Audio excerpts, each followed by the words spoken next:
We haven't talked about a Marvel movie in a while, huh? No, because I think we're kind of reluctant to continue with that MCU train because I've said it before, that's a deep rabbit hole. We'll get back there sooner than you think, my friend. So in the meantime, we'll just go MCU adjacent. Yeah. So today we are talking about Deadpool, who has had quite the interesting path getting into films. Yeah, that's true. Okay, so Should we talk about how it we're started? going. There's no way to not. So I know we haven't reviewed this yet, but in X-Men Okay. Origins Wolverine, Wade Wilson was in the movie, and at first he's fine, right? Yeah, He's not no. that bad, As Wade Wilson in that movie, solid. and then he turns into Deadpool. What the fuck was that? The Deadpool, Weapon 11. He's like Baraka with like laser eyes and a sewn mouth, and Baraka Pool. You know how many times I've heard that? dude, I can only imagine. What? Who It's thought something. that was a good idea? No, it's honestly, I could have forgiven the sword arms. At that point, I wasn't super familiar with Deadpool. But yeah, sealing his mouth was a mistake.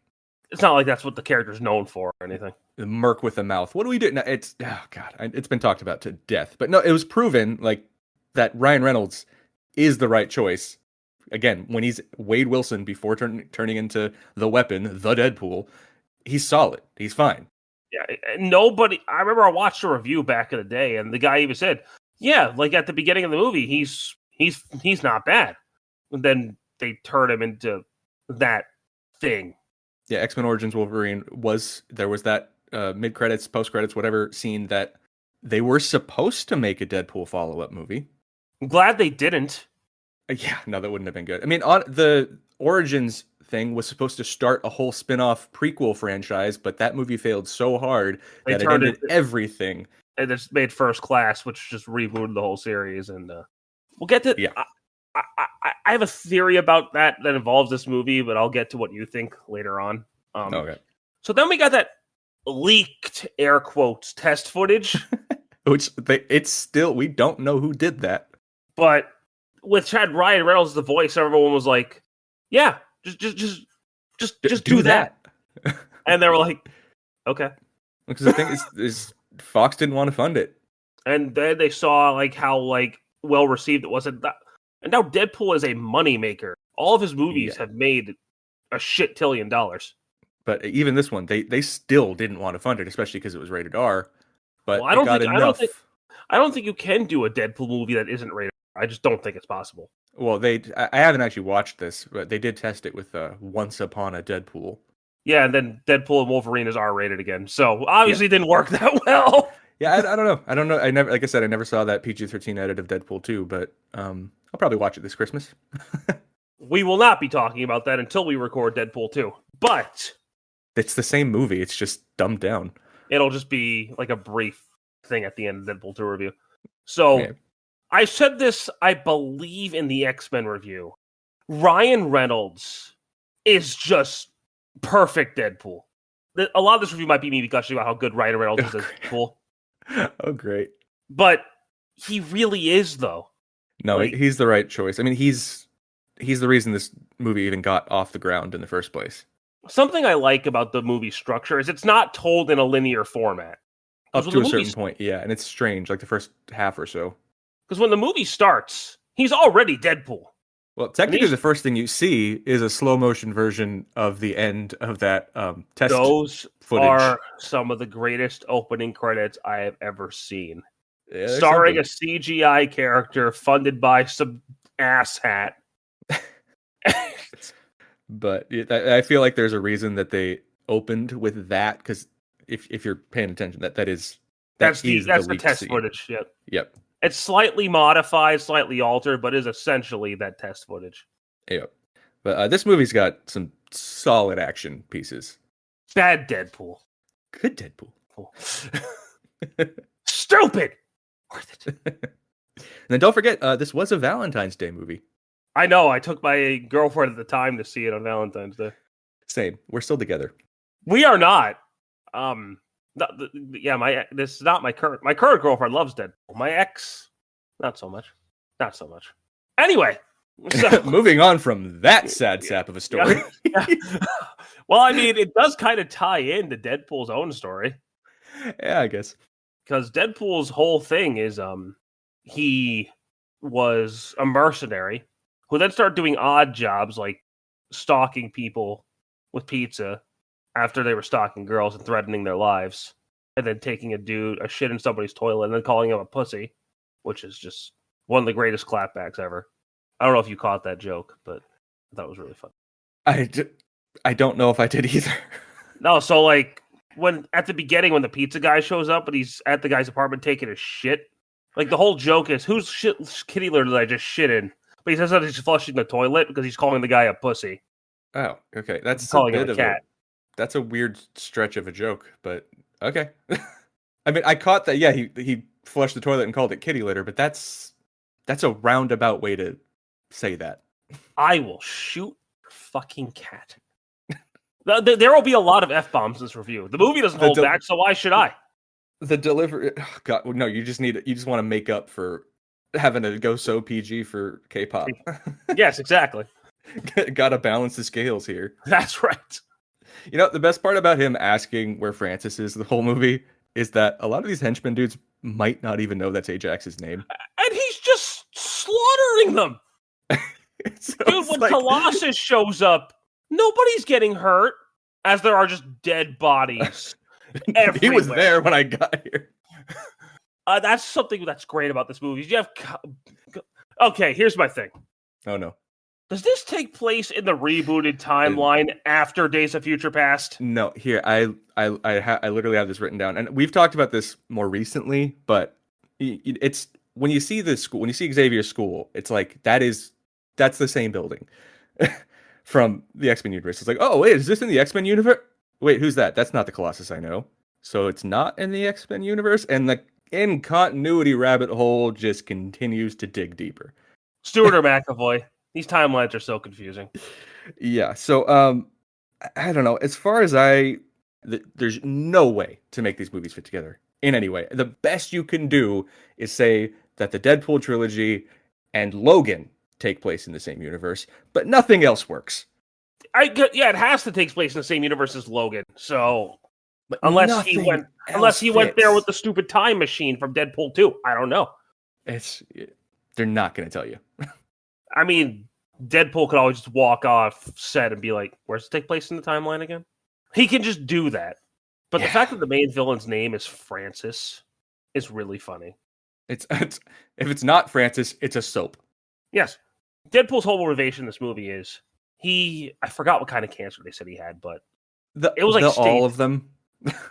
It was stage 4, and he was basically going to die. Yeah, it was in his entire body. So he goes to knock off Weapon X, where he is beaten up and tortured until he is mutated into this freak. Because pretty much he was in love. He was in love with Vanessa.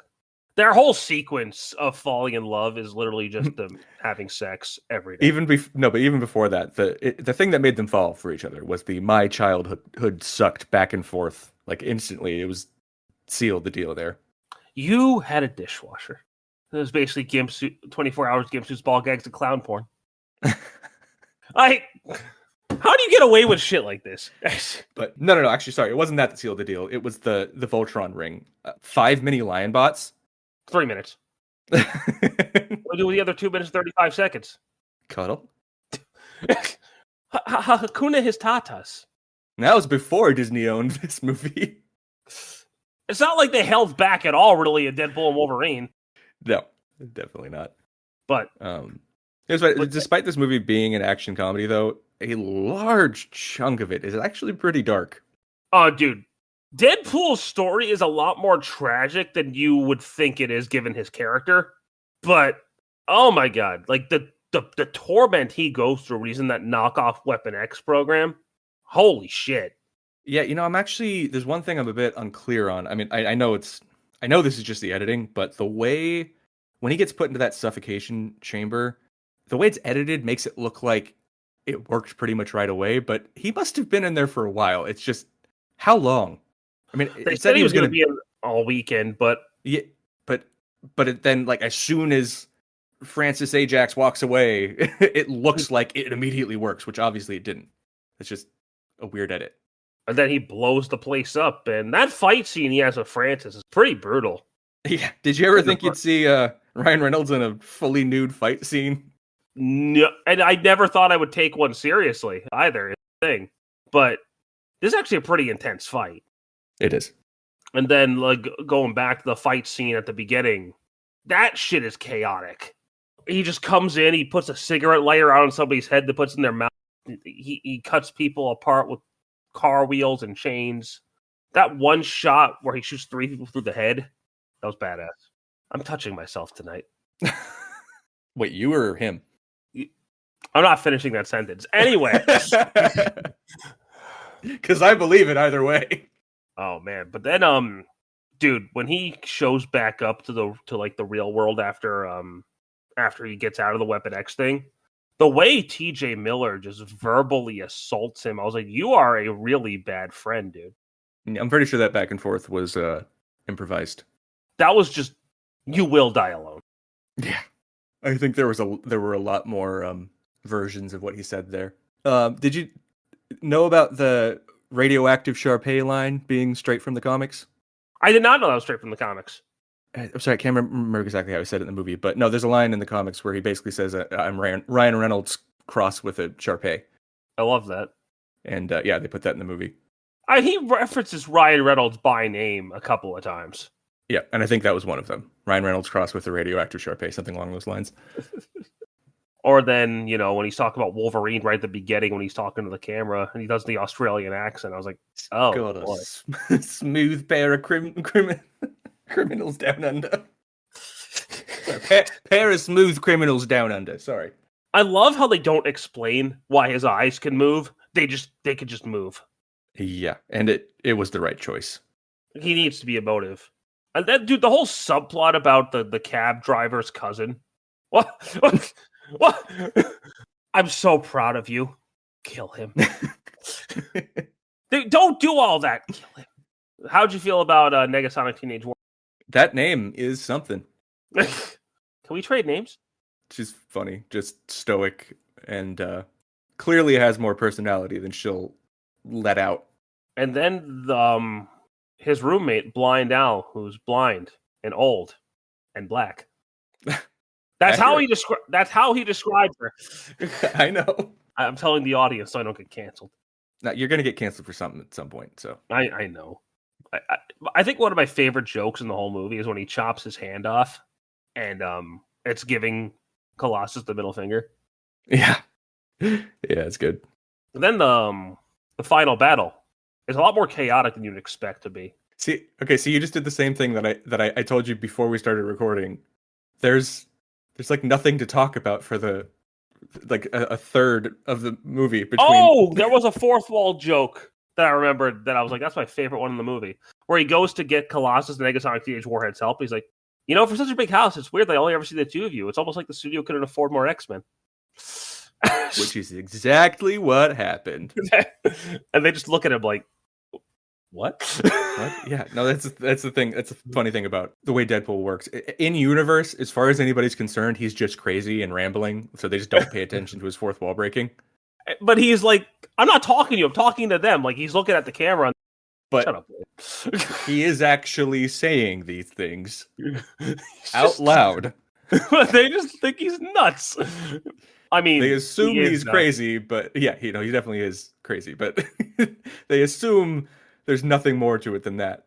Oh, when he forgets his ammo bag for the final battle. Yeah, it's something. It's great, dude. So was that the helicarrier from Avengers? Looked like it, right? I remember people have been talking about that ever since this movie came out. It's like that is the helicarrier, right? Like, how much money did Fox have to spend for that prop? I mean, I think it was distinct enough that it didn't. I don't know. It looked like a helicarrier. It looked like that helicarrier. And he also directly mentions Thanos in Deadpool 2. So was that the same year? Yes. It's the same. Within 3 months of each other. That's crazy. It was something else. And then when he actually spells out Francis's name with the corpses, He said he's going to spell it out for him. And he did it. Yep. Stanley's his friend Bob was part of that writing too. Yeah, he killed his friend. He didn't care. He didn't kill his friend.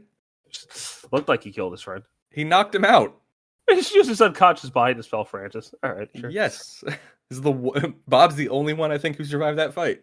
Did Angel survive the movie? That's a good question. Her durability isn't really established, but generally super strength comes with super she was durability. Beating up Colossus for a while, and then Negasonic Teenage Warhead just kind of blew her up. If you have super strength but you don't have super durability, you'd break your bones. Yeah. So she's durable. You never see her again after Colossus is running away with her. So I don't know. Well, after that, her boss is dead. She's got no reason to come back. Francis's death is one of the funniest death scenes ever in a movie. 4 or 5 moments. The way the music's queuing up, I remember I was watching in the theater. I was like, he's going to kill him. And it's almost like Ajax looking at him like, dude, just shoot me. I don't want to listen to this. Yeah, no, he really is just like, oh, God, no, like, because he's fully expecting he's about to get shot, and then Colossus shows up, and then he just has like his head droops down, like, oh, come on, just let him shoot me. And Deadpool's all like, all right, bam. He just throws up. I think the best reveal though is he had Hugh Jackman's face stapled underneath his mask that entire time. Because he had no time to put. How he saw through that is beyond me. It was exactly because it was just 2 little pinholes. I don't know how he did it, but it's because he's Deadpool.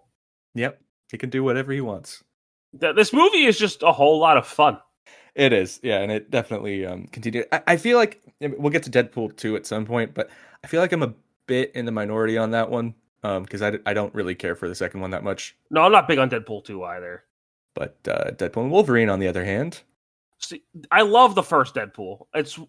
It's honest to God, probably my favorite Fox Marvel movie. That's I'm trying to think. I'd probably say I like Days of Future Past more. I feel like I have more fun with Deadpool though. Yeah, fun's that's a factor. Deadpool is, I could just put this on and be like, Deadpool's making funny jokes and killing people. Not wrong. Whereas Days of Future Past, you kind of have to like watch all the movies beforehand and still try to make sense out of that mess of a continuity.